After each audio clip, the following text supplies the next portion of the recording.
Welcome to Equal Footing, a podcast from Usawa Collective where we dive headfirst into the world of gender equality. We're your hosts, Madhuri and Karen, friends and total gender nerds on a mission to uncover the amazing things happening in the space of gender equality around us. We'll be uncovering the challenges, why they exist, but more importantly, we'll be shining a spotlight on the innovators, the change makers, and the game changers who are creating, implementing, and championing solutions. Think of it as a weekly dose of hope and inspiration, with a side of insightful conversations and maybe even a few laughs along the way. Hello, and welcome to the season finale of the Equal Footing podcast, season 1. I can't believe we're already at the end of season 1. It's a very last episode, and I don't know how I feel. I just feel so many emotions. I'm proud, I'm surprised, I'm nostalgic, but I'm mostly proud. I think that we managed to do this, Karen. Yeah, I honestly can't believe it. I think the word for me is proud. This started as what? Just a fly-off idea. I remember one day we used to work together, Madhuri and I. Not anymore. Not anymore. But we used to be colleagues in addition to being friends, working on gender equality. And we were low-key annoyed that there wasn't much conversation around what's actually working. Yeah. And we had been feeling almost overburdened by hearing about all these gaps. And us being us, we were like, what can we do? Maybe we can be podcasters. Delusional. So I honestly thought it was a joke, but I'm really proud of us. I can't believe we've managed to do it. I know, it obviously took us a while to get here, but when I look back, we obviously just had one idea, which was we want to talk about what's working broadly in the space of gender equality. I'm not sure if even we thought about all the different topics that we'd be uncovering, right? Like financial inclusion, sexual reproductive health, women in leadership, disability inclusion, women in sports, like of all the topics. We really did manage to cover like a really big spectrum, right? Yeah, I agree. I think we had been working in this space thinking we knew quite a good number of topics, or what do we call them, nexuses of gender and other things. But honestly, the entire season, I kept feeling like I'm a student, given all those diverse topics that Madhuri was talking about. So hopefully today, we take you through a journey of what our reflections are, what stood out for us. So you said you felt like a student, and I couldn't agree more. I think like all the episodes that we sat through, I was like, wow, how did I not know about these things, right? And we've been working on this topic for so many years now. Karen, when you look back, what are the few things that, I don't know, stood out to you, surprised you, something that our guest said, something that you learned? Yeah, like I know like every episode was a student moment, but what were some of those things that stood out? Where do you start? I'll take you back to our very first episode with our lovely friend Tolu. Yeah. She, if you've not listened to our episode, she's a gender financial inclusion expert. And we went into that episode hoping to really reflect on what's working in financial inclusion. But Tolu actually told us her life story and the importance of having African Global South women tell their own stories. Yeah. And for me, I always knew that was important, but that moment with her really sharing her personal life story, the story of her grandmother, the resilience that was always existed within us, and the importance of having a platform where we can tell that story, I think that was a really great moment for me, and maybe the right note to start the episode on. Yeah. I mean, I think, exactly. I think like her episode was really such a, hark to action that, look what strong women can do and the path that they can forge. I really liked that one episode. Yeah. And then second thing I wanted to share actually from that specific episode, and then I'd love to hear your reflections from where we started. But on the finance side of things, we often talk about the importance of delivery channels and being flexible in terms of how we tailor financial products and services for women based on the life stages they're in, where they live, what they care about.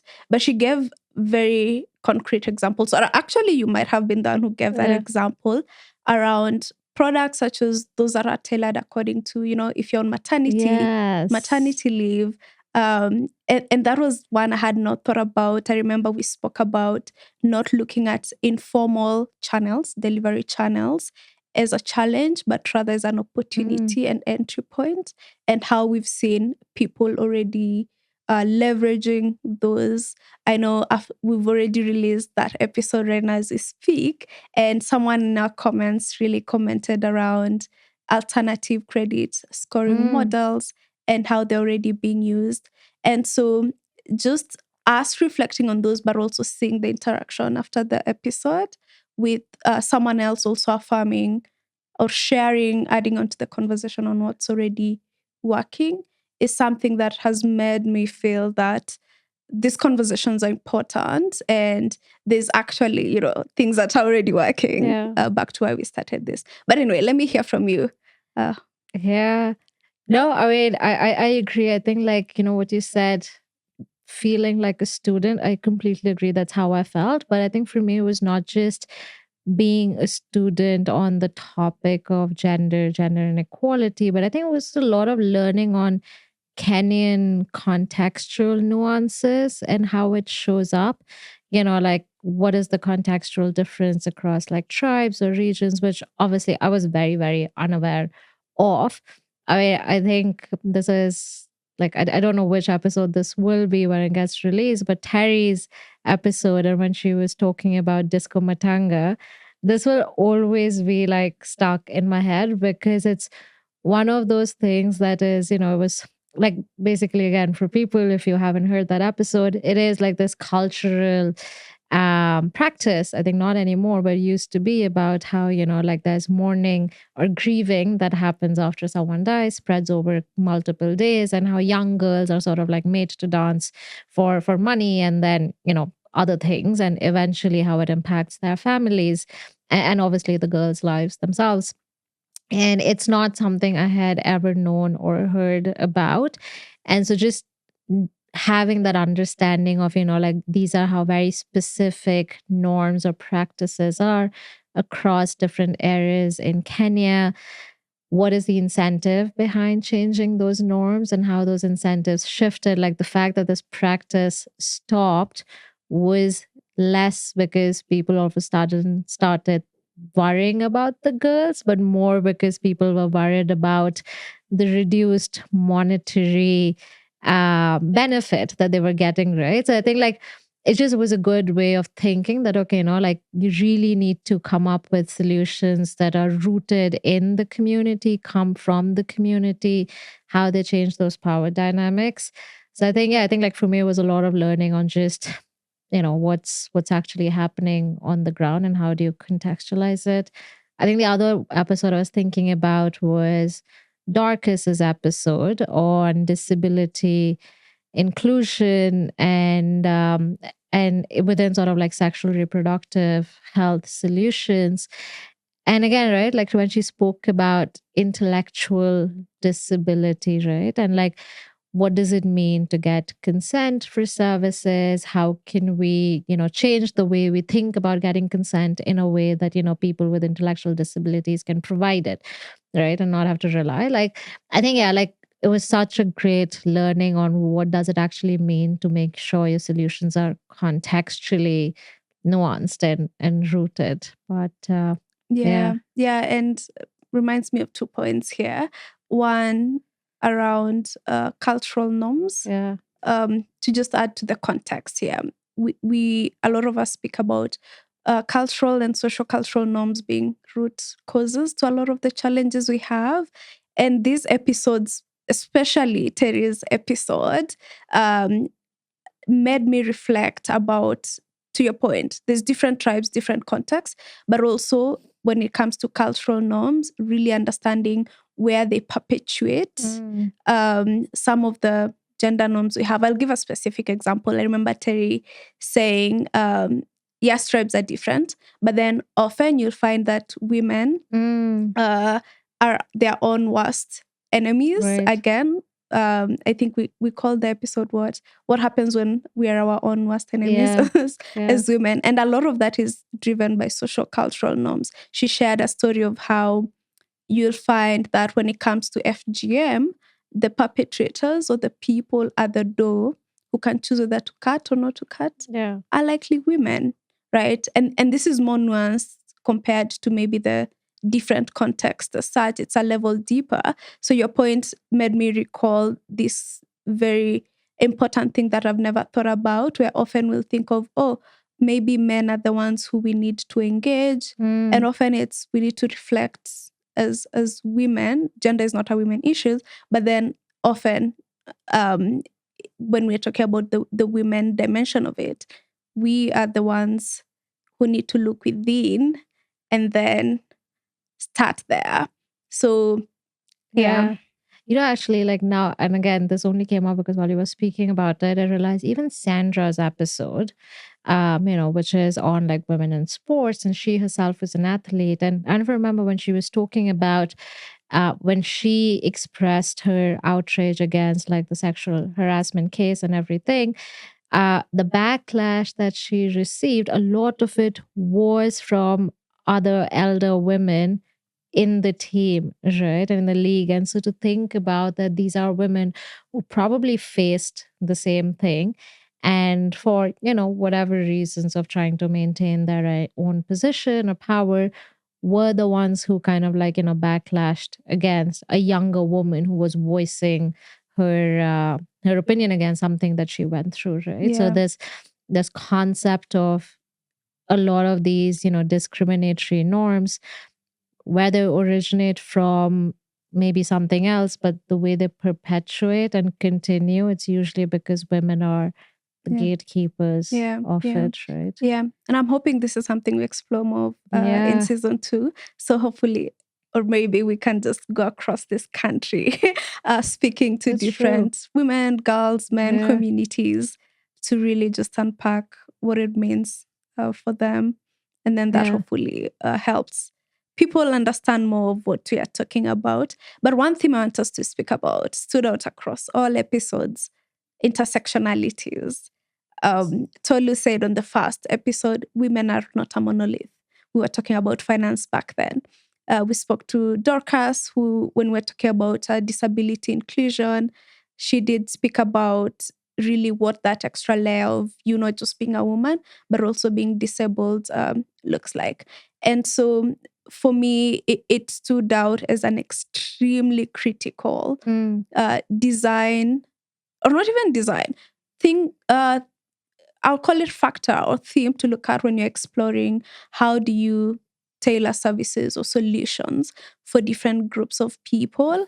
I would be happy to admit I hadn't always thought about some of those extreme layers of it. Sort of, for instance, when speaking about disability, as we did when talking to Dorcas. But I'm curious to hear what you thought about that theme and layer of intersectionalities. Yeah, no, 100%. I mean, I think at some point we obviously, having worked in the space, we did have some, I would say, basic awareness of intersectionality, right? And the fact that women are not, a monolith or a homogenous group. I think you're right in the sense that there's so many layers, or there's so many types of identity markers that I hadn't thought about.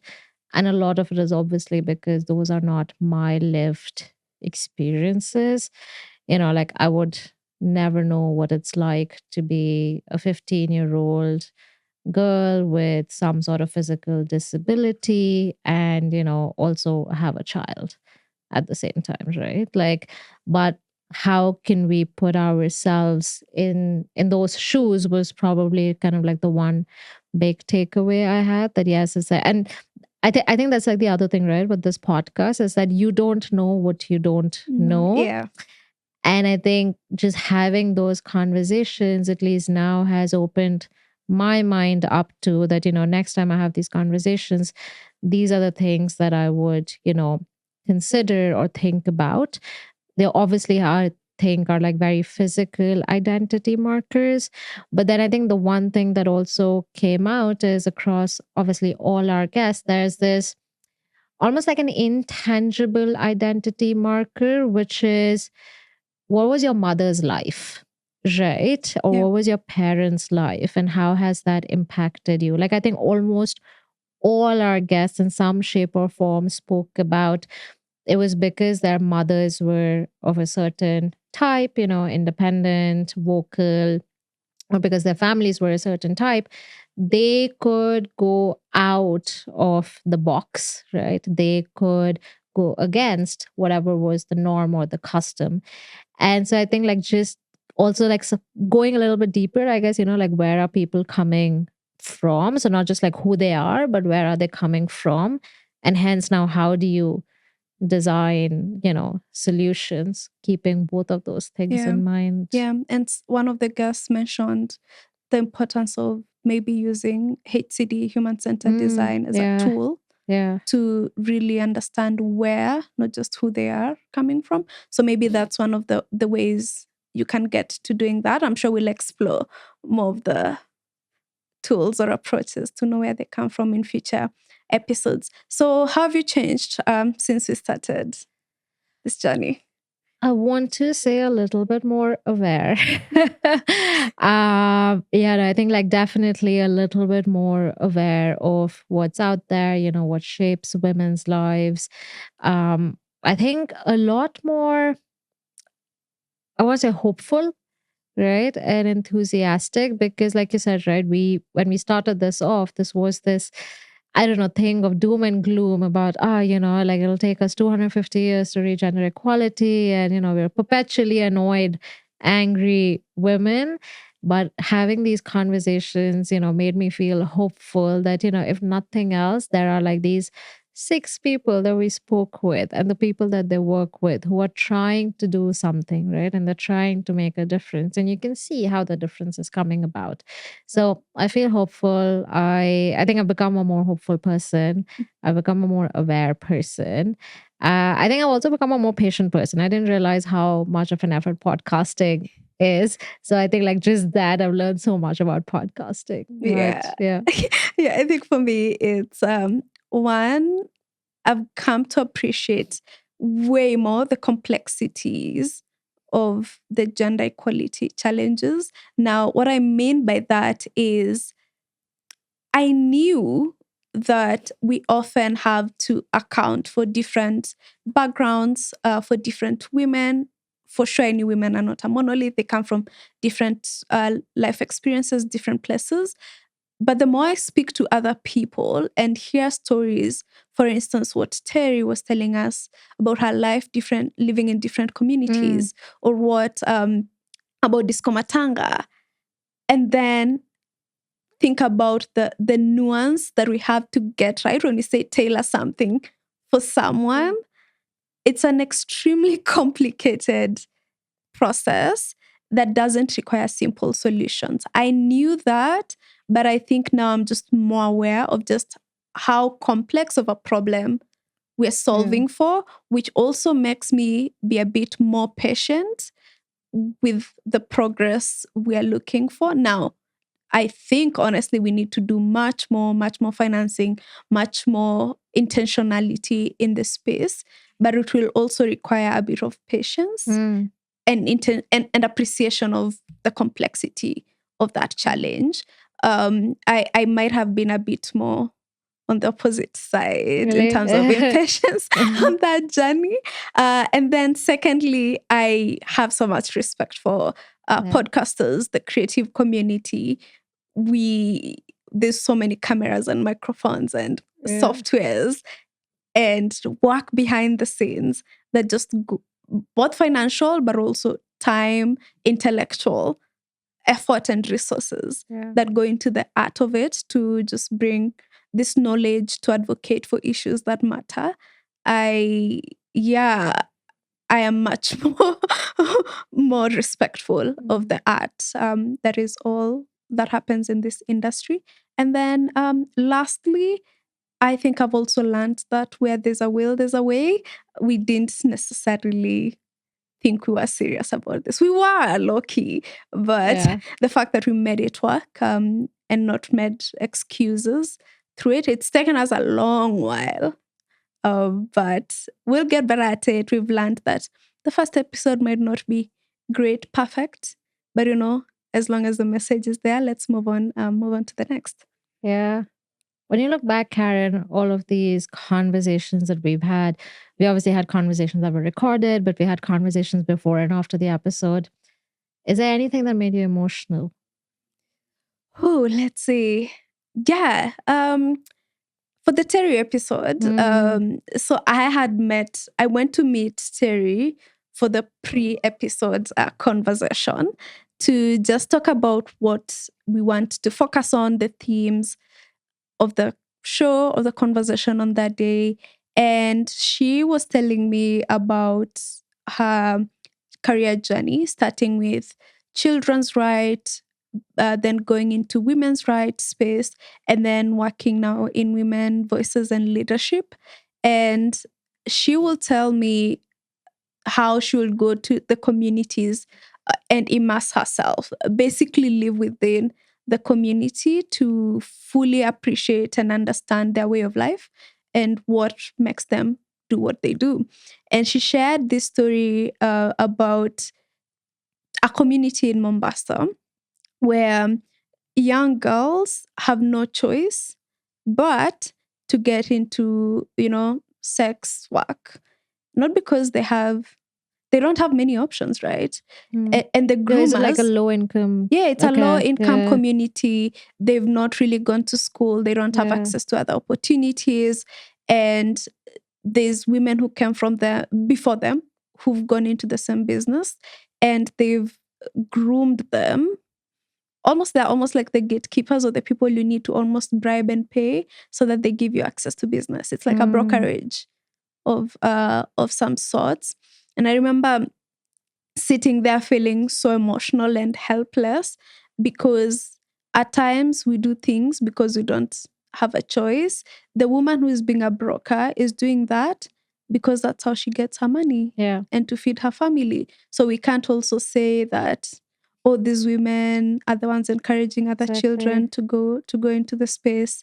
And it just made me less, I don't know, wish to be less not judgmental, or rather, let me not jump into conclusion without Or I think this understanding the idea why. that we know the solution. Yeah. Right? Like your instant reaction would be like, oh, the woman who's the broker. Yeah, exactly. Yeah. Like, I don't know that. Like, Yeah. we need to dig a bit deeper. Yeah. And her experiences living in those communities just, to me, they made me want to just reflect on my approach a bit more and my jumping to conclusions often with feeling like I can't say what the challenge and what the solution is.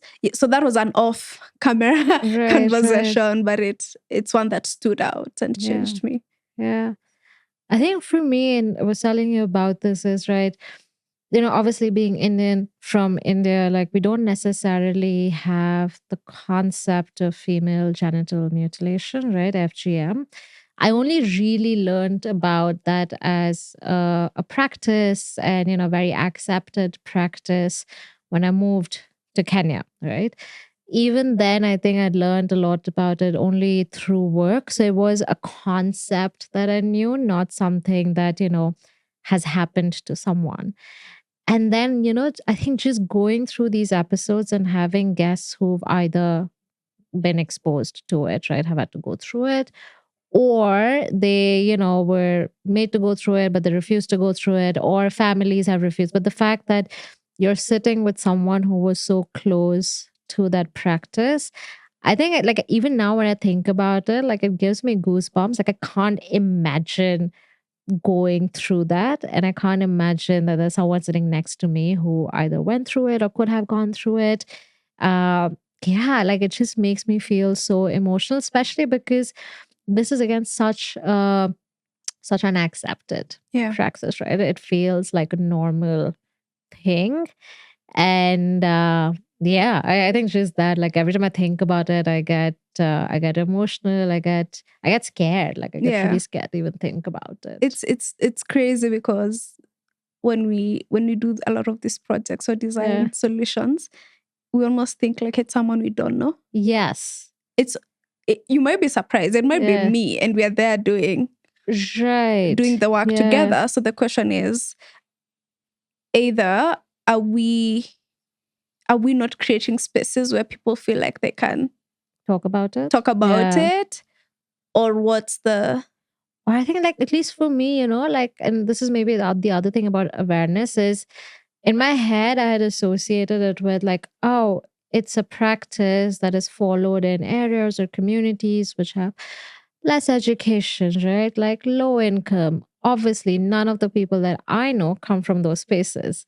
And then you're sitting with someone whose family's gone through it, right? And so it just kind of makes you break those preconceived mental, models that you have, that actually norms go beyond education and income. And then I think that also like links a little bit to your point of, you always think of the solution as, oh, if you educate people, or oh, if like if someone gets more income, it'll automatically change the norm. And it could happen, but it's not like sort of like a given thing. Yeah, it's a hard one, because I think, like, as someone who didn't grow up in Nairobi and often in the rural areas, I think norms are more pronounced. So like if I go back home to my community, you'll see the stereotypical norms around the role of the woman in the household, how you should dress or behave as a girl versus a boy.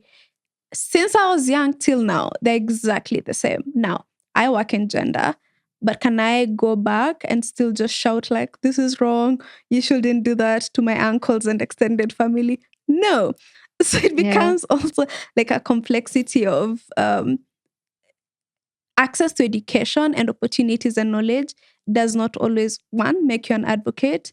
Two, it doesn't also mean allow you to feel like you can still talk about it, because there's such a complexity with struggling with the dichotomy of, okay, now here I can say this, but then when I go home, people will say, oh, now you got education and you think now you can change these things. So it's a weird one. So I would understand why often it will be the people among us, but we still don't know. And I honestly, I'm willing to admit, is it sorry, I feel like this is maybe not where you wanted to go, but is it some sort of almost, I don't want to say fear, but maybe some version of that emotion of not being accepted if you go back home and you start talking like how you talk on the podcast? Is it some sort of like fear of not being accepted, or fear of sanction, or fear of like backlash? So I think it's just two things. One, you can speak, but it's who are you speaking to? So there's people who are still very entrenched in their ways and their norms and ideals of how you should, what you should say, when you should say it, and how you should say it. And then there's like my family, whatever I say here, that's who I am, I'll say there. But then let's say you're having a community event with the elders, the aunties, the cousins, etc. That is not the space to be speaking because of some of the things you've said. There's that acceptance piece of it. You don't often, not always, but sometimes you don't want to ruffle feathers if that was not even the conversation. You will not, if you're required to be in the kitchen cooking and it's during an event and you're the one person sitting there saying, oh, why are the men not not cooking? It's just not the right place. There'll be sanctions. There'll be acceptance issues. So it's a complex. You choose your battle. Choose your battle. Choose your audience. And I think that the idea for me, at least how I've come to think about it, is I choose my audience, I choose my battle, and I choose where my voice will have the most impact or change. At the end of the day, there's only a short life to live, and you can only do so much. And hopefully this podcast is one way of us doing that. So yeah. So I have a question for you, for our audience. What do you want them to take away from this season? Um, so maybe two things. One is that actually, gender, very broadly, gender, power, inequality, and its impacts are everywhere. So anyone who says that, oh, like, I don't think that's true, things have changed, I don't see it, I don't feel it. I want to say it's likely because you're in like the positive side of the power dynamic equation. If you're not seeing it, it's because maybe have a think, are you perpetuating any of it? So that's just something about being aware of that. Having said that, I think the other takeaway is maybe what you brought out earlier, which is there's always something you can do. People are doing so much. The least you can do is have a conversation about it, right? Yeah. And so, yeah, so that's just always something you can do to push the status quo from where it is to where it sort of should be. Yeah. What about you, Karen? I think for me, it's a very quick one. And it was from a moment of self-reflection, which is always feel like you could learn more, remain curious about the topic, and remain willing to be challenged on what you think the solution or the answer is. All those episodes, especially covering sexual and reproductive health, women voices, and leadership, I felt so new, green to the Yeah. topic. And I was always leaving them feeling like I learned something new and having more questions, despite having worked in the space for a while. So Yeah. that's my main one. Thinking about topics, what topics, voices are you looking forward to in our next season? What do you think we should have more of? I have You have great a list. ideas. I'm in my season of delusion. I love So that. May that like I tell you, it's not a season of delusion. It's you manifesting. yeah, we're manifesting here. So I really want to have more men Yeah. on the podcast. Yeah. By Primarily, more we mean like more than the zero. more than the zero we that had we've this had. season. Yes. We really tried. There's a lot of men doing a lot of great work in the gender equality space. Gender is not women, so we Yeah. need to have male representation and voices. I want to hear their stories. I want to hear their points of view. I want to have honest conversations both ways. So that's one thing. In terms of topics, I really want to get into technical fields. So What does that engineering, mean? Okay. construction. Yeah. I really, what do you call them? Mechanical engineers, Okay. like people who are repairing Yeah. cars. So things that are like considered That masculine. masculine, Right, male-dominated fields. It's great that this season we had Sandra who played Yeah. rugby here and is in sports. But I really want to get into all the spaces so that we can have representation or just images of what people, women breaking barriers in Yeah. the spaces looks like. Yourself? Yeah, I think like on sort of like the type of guest, probably very similar. How do we expand it to, obviously not just more men, but very similar how we spoke about women are not a monolith. I think we did like a pretty decent job of getting women from different communities, walks of life. But I would love to have like a really elderly woman, right? And like at her perspective, maybe have like an adolescent girl, right? And like get two of them, get their perspective. So I think like maybe think about how we expand some of those uh indicators that we spoke about. In terms of topics, I actually hadn't thought about, I think your one on technical skills is or like technical fields is interesting. We should definitely do that. I think the other space I was thinking about is, like just broadly the intersection with gender, AI, digital, social media space. We're discussing sort of like the whole manosphere that's out there. Yes, I think just get more into digital voices or voices in the digital space and explore some of those intersections. Yeah. And we're quite excited. I hope you can tell for season 2. We are putting up some of those processes and reaching out to people so that we line up a great season for you all. So please keep an ear or an eye on Mm. our social medias to keep following the journey. And at the same time, please be letting us know if you have ideas on guests, or even themes or topics that we can cover in the upcoming season. But in the meantime, we'll take just a short break to recharge, to reflect, to continue reflecting more. And you're very much welcome to reflect with us on that journey through our social media channels. Yeah. And I guess before we sign off, obviously, a moment of thank yous to everyone who's made this season possible. First and foremost, to our listeners, this I can imagine may not be the topic that you wake up in the morning that you want to talk about. But we're very, very grateful for our listeners. Thank you for tuning in. Thank you for sharing your feedback. Thank you for sharing the episodes. We obviously want to thank all our guests who came on the show for their honesty, for opening up, for their stories, and just kind of in general being like absolutely phenomenal, inspirational women. Then, we mentioned about how difficult podcasting is. So, the behind the scenes team of, the lovely people at Semabox, but also I want to say our brothers, both our brothers, helped us put together the podcast in various shapes and forms. So thank you for that. More importantly, Karen, thank you to you for Thank you being too. an amazing co-host and, for letting me join your delusional journey and for doing this together. And yeah, we're so excited for season 2. And till then, keep fighting for change. Bye bye. See you in season Bye. 2. Thank you. Thank you.